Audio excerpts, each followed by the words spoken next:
over here in the old hood.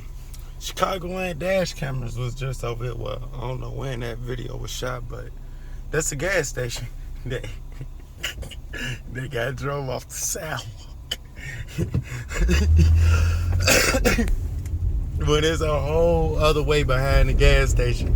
He could have just drove through there, but instead he drove through the gas station off the sidewalk. But yeah, over here in the old hood though, the Austin area, you know, area on front, you know, not this specific area, but I was over here like came back in 2014, and then I spent about a good 5 years living over here. Was over here in 2014 and moved away and moved in 2019, but my parents was still over here until you know, they went on ahead and just said fuck everything, they going to get them a house, you know, enjoy retirement and shit like that. But yeah, I've been over here in this area, you know, been all over this shit, you know. I'm definitely known over here. Then when I do come back over here, like, I'm over, only reason I'm over here in this area is because I got other things to do out in the burbs this way. You know, that motherfucker like, man, you switched up, you moved and you don't even come around like you used to. You know, you still was coming around. Yeah, that's because I was going to school this way, you know. School is this way, you know, so I'll stop by on the way after I get out of class. Before I go ahead and get my daughter, when my daughter was still going west for school, you know, I stopped by and then I was just spin, you know, it wasn't shit over here for me, you know. Then my parents moved, that was the done deal. Like, I'm not finna come over here and just kick it just to be kicking it, you know. The gas too high for that shit. But not only that, you know, it's like, motherfucker, like, man, you switched up, you changed. Like, man, you gotta change. You get older, you gotta change. Like, you know, like, damn, you know, the shit I was doing growing up, and, you know, some of the times I was over here, you know, I can't, you know, be doing that shit. I can't be risking that shit, man. Like, I got a daughter I gotta get home to. You know, my daughter look for me to come home every night. You know, I can't be out here fucking around with y'all, get locked up or get killed. You know, hell no. I can't go out like no sucker like that. Wow, you was just finna turn, now you finna red ass Chevy, son. That's why a semi blow your shit off the road. But yeah, so it's just like, you know, over here then Austin started to be, it's not, you know, when you say gentrifying, it's like you saying like how white people move over here. It's only a few white people that have moved over here in the area, but it's mostly Mexicans moving over here.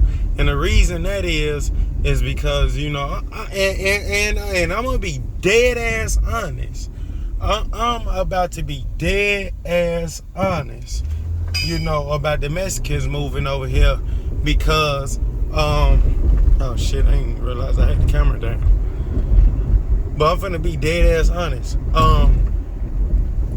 You know, people, they buy houses, buy buildings, they have them for decades and shit, and then, you know, the older people, they dying off.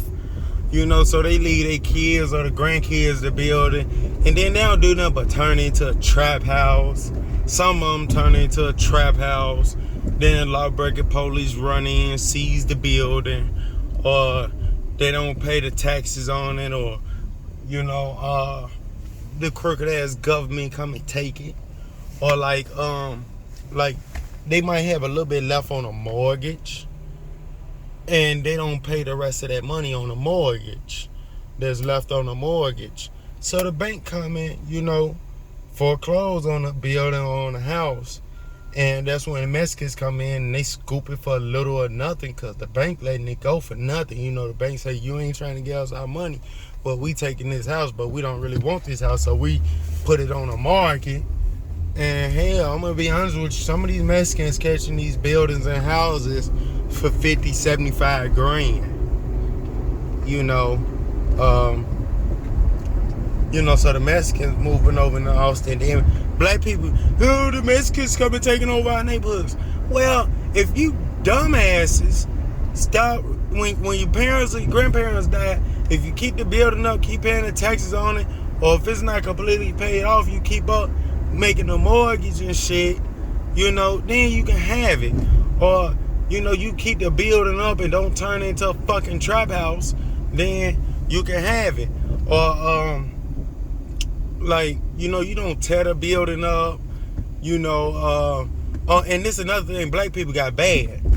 They get a little bit of money, right? They say a black person come in to like 100 G's. They want to get everybody in the family some money.